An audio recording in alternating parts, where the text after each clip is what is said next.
Yemotep Mécanéfer, de nouveau ici dans les Raoui Pepou de chaque fin de semaine. Nous commençons aujourd'hui en retard. Comme vous avez toute cette semaine, nous avons été pleins de bons sujets. Aujourd'hui, nous revenons avec vous, bien qu'en état en retard. Nous sommes en confinement, donc nous n'avons ni part d'où être allés. Et nous allons profiter, comme je l'ai dit, de cet événement pour pouvoir grandir. Dans ces moments d'étourdement, pas de détresse, mais de confusion, nous allons invoquer la conscience divine, les Raoult, qui puissent descendre avec nous. Avant l'ouverture de la voie, nous allons procéder à l'ouverture de la vie. Doigt de chair.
Ankh, Nefer, Seneb, vie, liberté et santé. Ankh, Uja, Seneb.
Ankh, Uja, Seneb, vie, prospérité, santé, joie ou inter. Avec cette hymne à la vie, cette hymne à la liberté, à la santé, cette hymne à la vie, cette hymne à la prospérité et à la santé. C'est par la combinaison de ces trois facteurs, Ankh, Seneb, Ankh, Nefer, Seneb. Ankh, Ouja Sineb, que nous défions tout mal, que nous défions tout virus, que nous défions toute force contraire à nous, que nous défions toute force de la mort, que nous défions les forces de la destruction, toi, ô Winter. Et donc, je vous invite à vous lever et ensemble célébrons les rituels de l'ouverture de la voie du Père Ankh MDOT.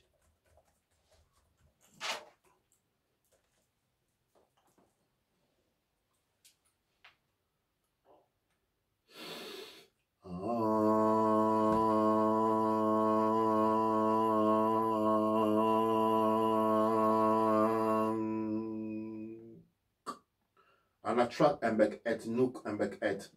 Anatrak api nuk api douane cher. Anatrak serket nuk serket.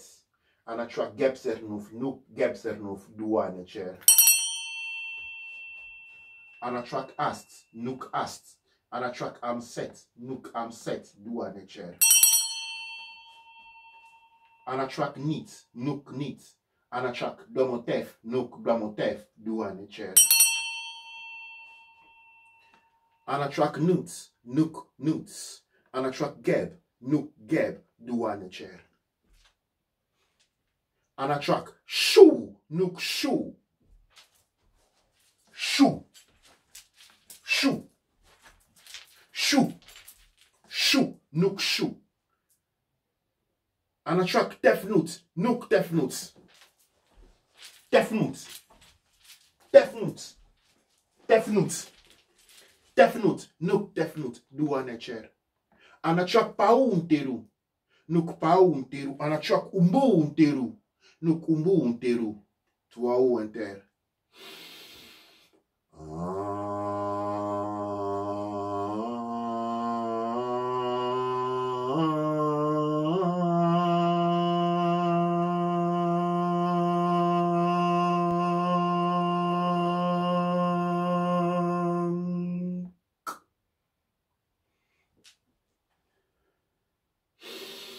Nuk penukut, nuk penukut, nugar penuka kut, nugar kut, nugar kut. Nuk penukut, nugar penuka kut, nugar kut, nugar kut. Nuk penukut, nugar penuka kut, nugar kut, nugar kut. Iemotep ank uja seneb neb douanecher. Douanecher à vous tous. Aujourd'hui, comme le titre vous le signale, nous allons signaler, nous célébrons la sortie de l'année 132 de l'ère de Marcus Garvey. Et nous rentrons dans l'année 133 de l'ère de Marcus Garvey. Et nous allons célébrer, s'allier ces premiers jours qui commencent exactement demain à la première ère, à 6 heures, à la première ère, c'est-à-dire première ère du jour de Amon-Ra, avec un rituel tiré des Book of Coming Forth, ce que beaucoup ont appris à connaître comme les livres de la mort. Non. Il faut savoir que dans la tradition Kouch-Kamit Congo, depuis l'Antiquité, l'antériorité du monde Kouch-Kamit Congo, nous ne célébrons pas la mort. Ça n'existe pas la mort.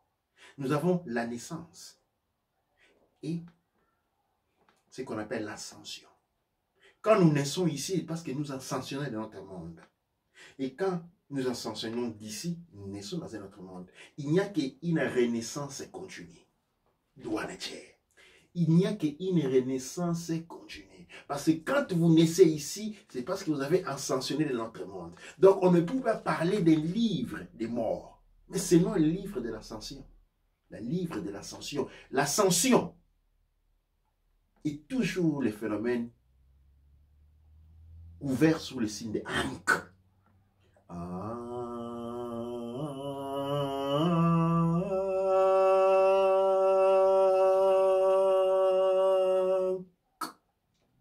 Il n'y a que la vie. Dans le monde Kouch-Kamit Congo, nous ne célébrons que la vie. Parce que la naissance et l'ascension sont la même chose. nous ascensionnons de notre point de l'espace et temps pour naître ici. Et donc, nous ne pouvons pas avoir des livres des morts, mais les livres de l'ascension. Ce livre est écrit par notre Neb Mouata HB. Et dans la page précédente, je vais célébrer le rituel de l'ascension de l'année 133.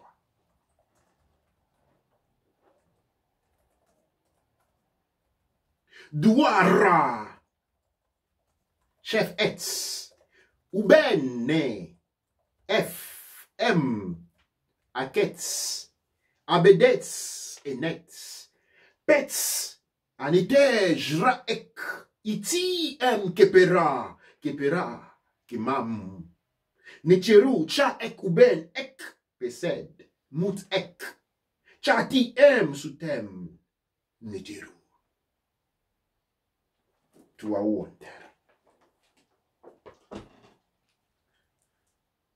Comme je disais, nous allons parler de cette première année que nous avons expliqué dans les Raoult et pour passés.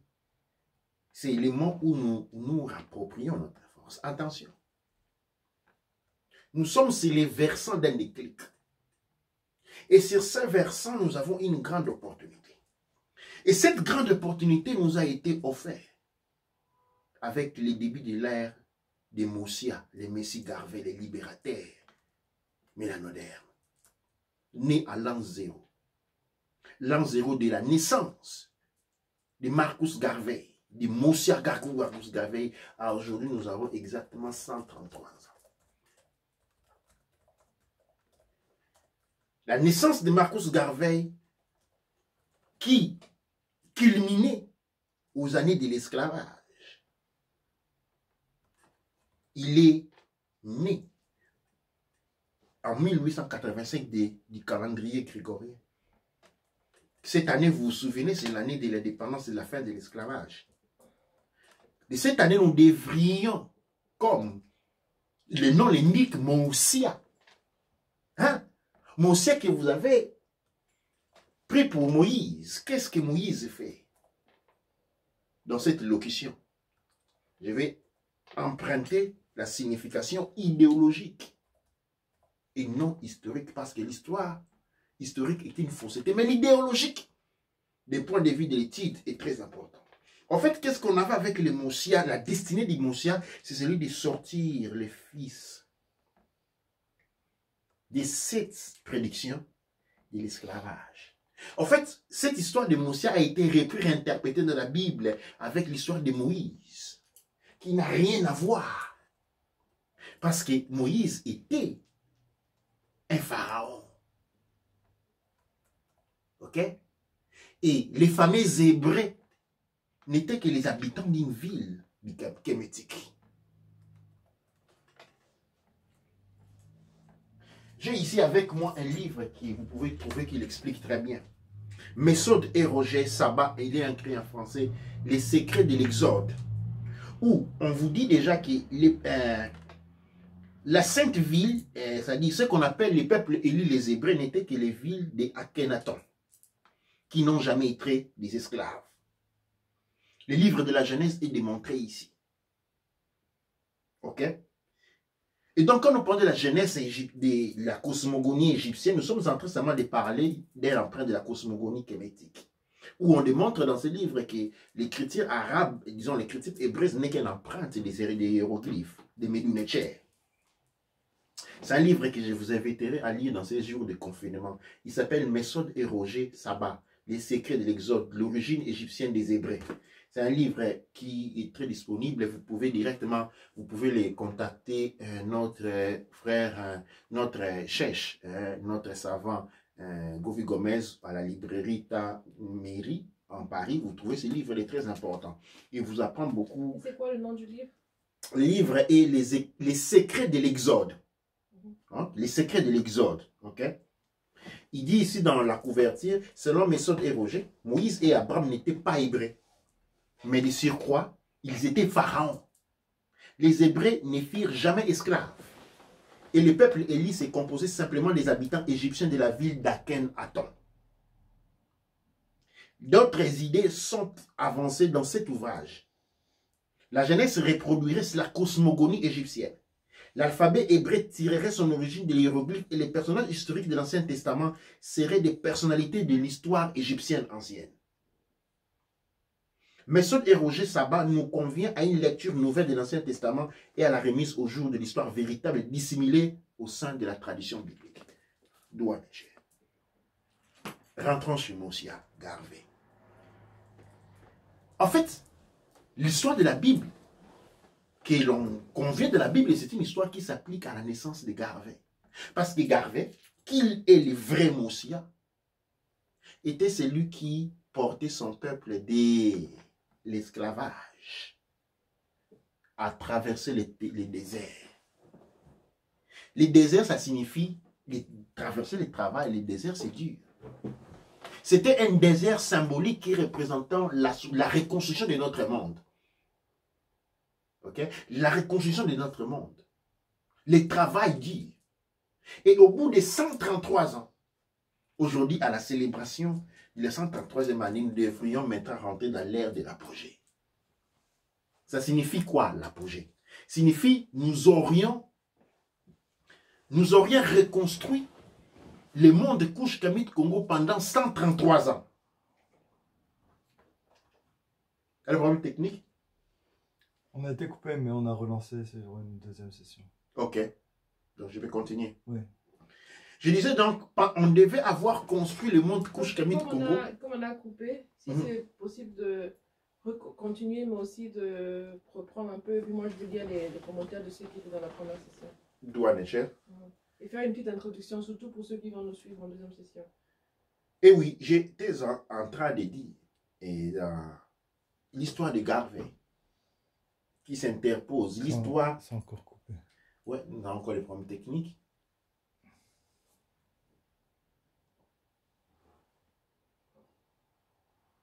C'est l'on prend une pause sur la caméra.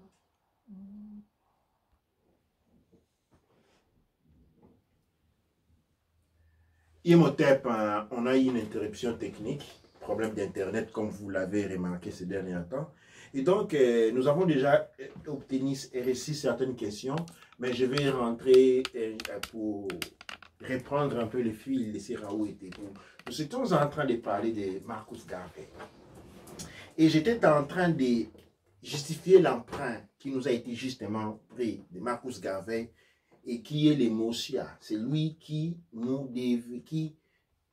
normalement nous devait faire traverser les 133 ans de la reconstruction de ce que l'on appelle l'Égypte antique.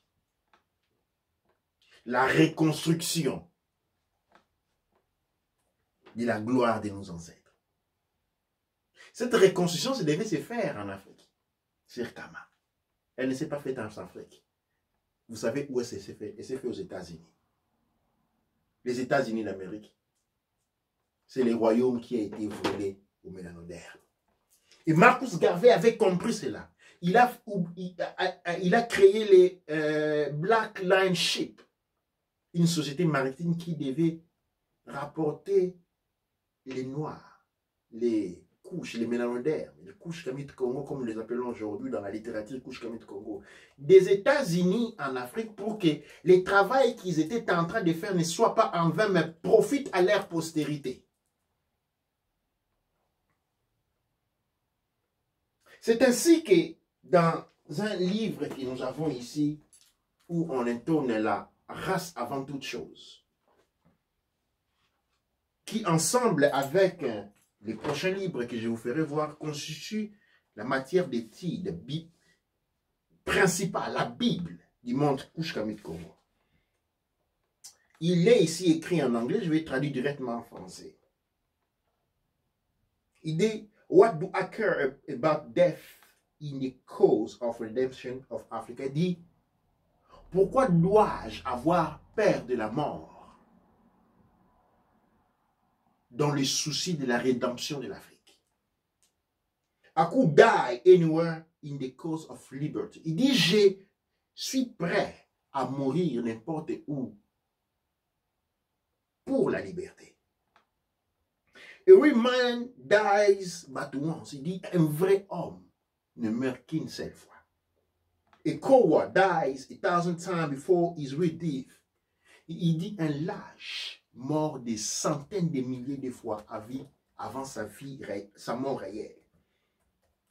So we want you to realize that life is not worth its salt, except you can leave it for your purpose. Il dit, la vie n'a aucun sel. La vie n'a aucun goût.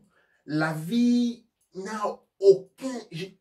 n'a rien si elle n'est pas vécue avec une destinée, une intention, une direction, une cause. La vie, pour avoir un sens, doit avoir une cause. L'on doit vivre pour une cause.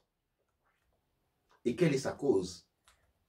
Monsieur Garvey nous dit que la plus noble des causes est celui d'émanciper sa race et l'émancipation de la postérité douanière. L'émancipation de la race et l'émancipation de la postérité. C'est ainsi qu'il réalise que le travail qu'il devait faire était celui de déplacer la diaspora, de déplacer les mélanodermes des Amériques en Afrique de manière à ce que leur travail puisse profiter à l'émancipation de la race et à l'émancipation de la postérité.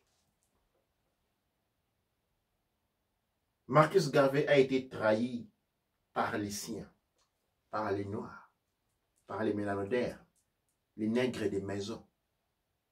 Les mêmes nègres qui par la suite vont détruire Dr. King. Les mêmes nègres qui par la suite vont détruire Malcolm X. Les mêmes noirs qui par la même période vont contribuer à la destruction de Fumukimbangu. Ce travail qui devait être fait par ces divins couples, Fumukimbangu et Marcus Garvey, c'était celui, Garvey et Fumukimbangu, d'apporter, d'actionner, de nous sortir de l'esclavage, comme ils l'ont fait, de nous faire à traverser les déserts pendant 133 ans de reconstruction de la gloire de nos ancêtres, pour que maintenant, ces jours aussi, nous serions normalement en train de célébrer le début de l'apogée. Et voilà, nous sommes en train de célébrer le réveil. Nous avons un retard de 133 ans à récupérer. Dans 5 ans. Je suis en train de vous dire, je ne vous laisserai même plus le temps de dormir. Je ne vous laisserai même plus le temps de dormir. Le monde occidental est en quarantaine pour l'Ebola blanc. Et ils ne doivent plus sortir. Nous aussi, je vais vous mettre en quarantaine. La quarantaine auquel je vous soumets, je vous interdirai le sommeil. Pas à mon nom. Qui suis-je? Simple instrument. Mais au nom de la source, au nom de Fumukimbangu, au nom de Marcus, du Monsieur Garvey. Et comment je fais pour vous mettre en action? Eh bien, nous allons vous présenter un travail impeccable et réalisé par ce qu'on appelle les Shemshu Kufu, la compagnie de Kufu. Nous allons présenter les membres le jour de la présentation du document. Nous avons réalisé un calendrier qui nous redonne le pouvoir. Un calendrier à travers lequel nous reprenons le contrôle de notre temps. Nous décidons nos jours de travail. Nous décidons nos heures de travail. Nous maîtrisons la contrôle parce que c'est un calendrier qui part du premier jour d'Amon composé de 12 mois qui vous sera présenté.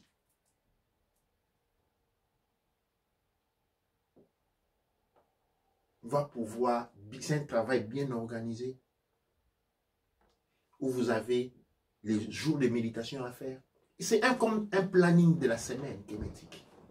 Ce que vous devez faire jour pour jour pour vous transformer en culturellement. Les espaces de notes, c'est quand ce travail, un planning, couche Kamit Congo, de la transformation de notre conscience. De l'art de la manipulation de la conscience couche Kamit Congo est présenté en 4 langues pour commencer. Elle est présentée en Medu Netcher. Elle est présentée en Swahili. Il est présenté en français à Lingala. Et la prochaine édition, nous aurons plus continué, plus nous allons, et dans l'intérieur, vous allez trouver l'alphabet Medu Netcher, les cherches Medu Netcher, que vous apprenez à vous familiariser avec les traductions du Medu Netcher au Swahili, en français et en anglais, pour que vous vous familiarisez. Vous allez trouver comment compter. Nous sommes allés même créer, nous avons créé un montre Kamit Congo avec les airs en Medu Netcher, avec la disposition de l'air en Medu Netcher. Pas dans le monde occidental, on vous dit la journée à une journée 48 heures, 48 heures, 24 heures, disons, une journée à 24 heures, 12 heures de jour, 12 heures de nuit. Mais à la pratique, quand il est 1 heure, on vous dit 1 heure du matin. À la fin, la journée n'a pas réellement 12 heures. La journée n'a pas 12 heures. Parce qu'on dit 1 heure du matin, c'est la nuit. De 1 heure du matin à 6 heures du matin, c'est la nuit. Donc nous vivons dans un monde où, sans réaliser cela, nous avons 18 heures de nuit.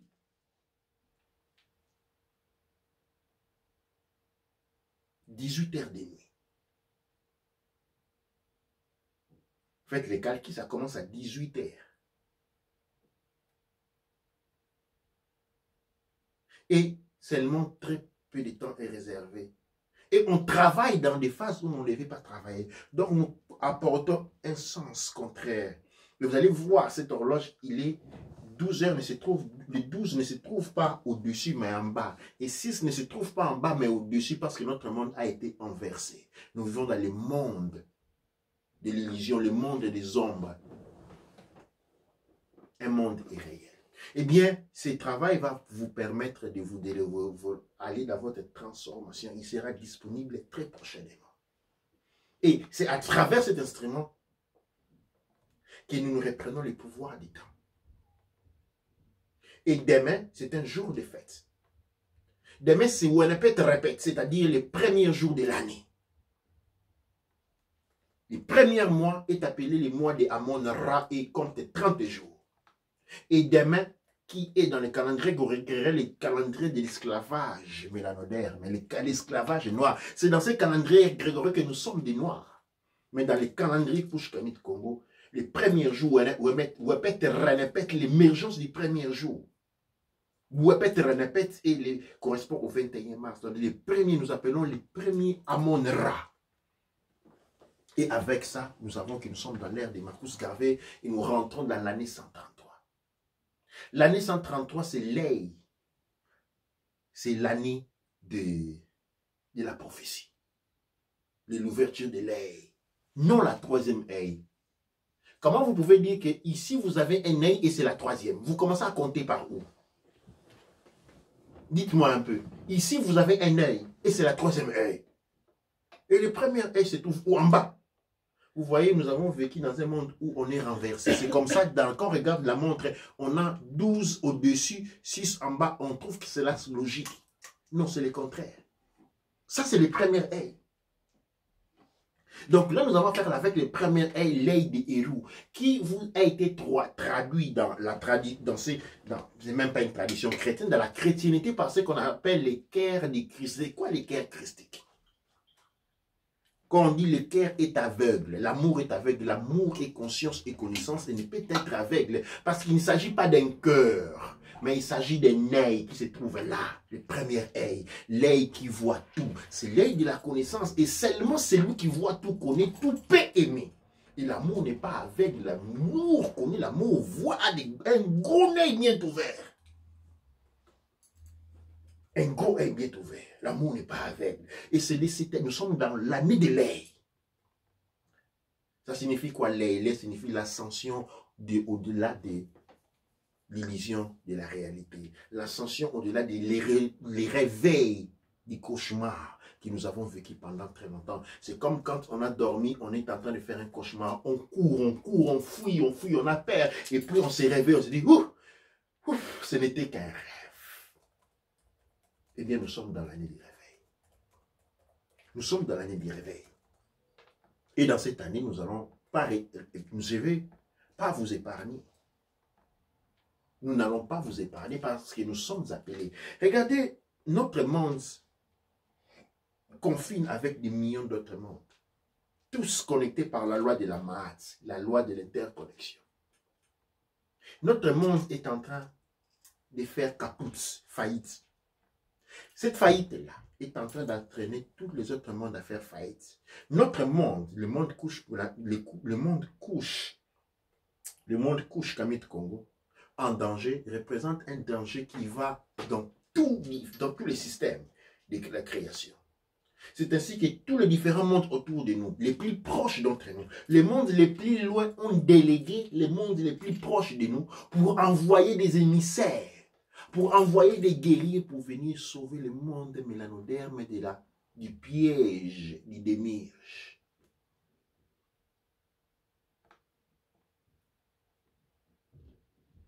La question n'est pas aussi petite comme vous pouvez la concevoir. La crise du monde mélanoderme concerne toute la création.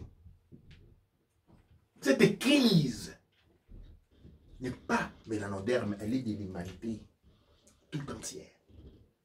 Elle est du cosmos tout entière. Elle entraîne la conscience divine elle-même. Et donc, nous avons des alliés qui sont autour de nous. Mais ces alliés-là n'appartiennent pas à notre dimension. Ils ont voyagé dans le temps, ils sont arrivés ici, mais ne peuvent pas s'interposer. La seule manière pour eux de se sauver en nous aidant, c'est celui de nous pousser à nous réveiller, parce que ça, c'est notre maison, notre monde. Et ils ne peuvent pas faire des choses à notre place. Mais si nous rentrons en communion avec eux, eh bien, nous pouvons utiliser leur force et leur connaissance. Et pour cela, nous devons nous lever. Nous devons sortir de cette efféminisation qui n'est pas quelque chose de lié. L'efféminisation que nous sommes en train de voir avec nos frères qui sont en train de se transformer en femmes pour le plaisir n'est qu'une étape finale d'une transformation qui a commencé depuis bien longtemps. L'invisible procède de l'invisible. Quand l'énergie choue, qui féconde, qui fait l'action, et culturellement, c'est l'homme qui s'engage à nourrir sa famille. Pas les gouvernements à sa place. Les gouvernements créent les conditions. La communauté, les gouvernances de la communauté, doit a pour responsabilité de créer les conditions pour mettre l'homme dans les capacités de fonctionner en tant que chou. C'est lui qui va chercher, c'est lui qui protège, c'est lui qui représente, c'est lui qui met la jambe avant tout. Le devoir d'un gouvernement, ce n'est pas celui de transformer les hommes en femmes, de transformer les choux en tefnout, en leur donnant l'argent chaque fin du mois pour survivre et donner à leur propre famille. Non! Ça, ce n'est pas le rôle d'un gouvernement. Quand vous avez affaire à ce gouvernement-là, je sais que vous avez beaucoup les conforts. C'est un gouvernement qui est en train de fonctionner pour APEP et non pour l'ordre social. La forêt. Dans la forêt, chaque animal trouve ce dont il a besoin. Dites-moi ici, Canep, si je me trompe. Dans la forêt, chaque animal trouve ce dont il a besoin. Les lions ne trouvent pas la morsure des jambes de la clope attachée à un arbre pour lui. Ou je me trompe?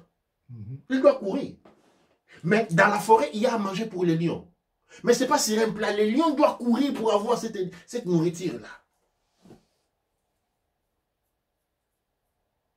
L'herbe pour l'éléphant ne se trouve pas devant ses yeux quand il ouvre les matins. Il doit marcher parce que dans la forêt, il y a à manger pour les lions, il y a à manger pour tous, mais ils doivent chercher. Pourquoi il doit y avoir respect de la polarité shoot-et-float. Et quand nous avons des modèles de gouvernement que nous avons idéologisés parce qu'ils donnent tout. Ils vous mettent à la main à manger. On a dit voilà, ce sont des gouvernements positifs. Voilà, c'est le monde. Non! Ces gouvernements n'étaient qu'en train de travailler pour un peuple engagé dans le processus de vous transformer en femme. De transformer votre énergie en énergie. C'est ainsi que quand on vient en Europe, la femme tout de suite, on lui donne les documents, pas l'homme. La femme tout de suite, les documents, commence à lui donner de l'argent. On ne donne pas à l'homme.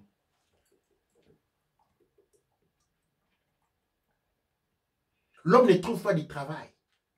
Il n'y a pas de travail pour les hommes depuis les États-Unis. No, brother, no, doesn't have work. You can find a job in the United States for men. As well, you can't find a job in the UK as well. So, vous ne pouvez pas trouver du travail pour les Noirs. Non, peut-être trouver là-haut des masques. Mais. Hermano, não podemos trabalhar. Misali exate por mi bala batu muito. Kisa local digo kubabaka. Qu'est-ce qui se passe? L'homme est rabaissé à pouvoir se contenter de ce qu'on lui donne le gouvernement. Il devient aussi une femme. Et à la fin, il va faire la guerre à la femme à la maison parce que l'argent, il veut le gérer. Et il ne se rend pas compte que ce qui fait de lui un homme, ce n'est pas son pénis. C'est son énergie. Et quand l'homme, il a cédé cette énergie-là, il se transforme en femme. En pénis, mais en femme. Où on parle comment on dit, transgender. Ça a commencé il y a bien longtemps. Il y a des hommes qui ont été déjà transformés en femmes. Ce sont des transgenders où il a le corps d'un homme. Mais à l'intérieur, c'est une femme parce que l'énergie chou ne fonctionne pas. Il est transformé en défonce. Les transgenders, niveau mental, psychologique, puis se sont vérifiés. L'invisible précède le visible. Et puis nous avons vu ils sont vérifiés sur les plans ordinaires. Et le scandale, mais elle a commencé il y a longtemps. Nous avons abandonné la tradition, nous avons abandonné la culture, nous avons abandonné tout un système de connaissances qui date, qui dévance le niveau du système de connaissances occidentales de 180 000 ans. Pour nous réfugier dans un niveau de connaissances de 20 000 ans et l'applaudir.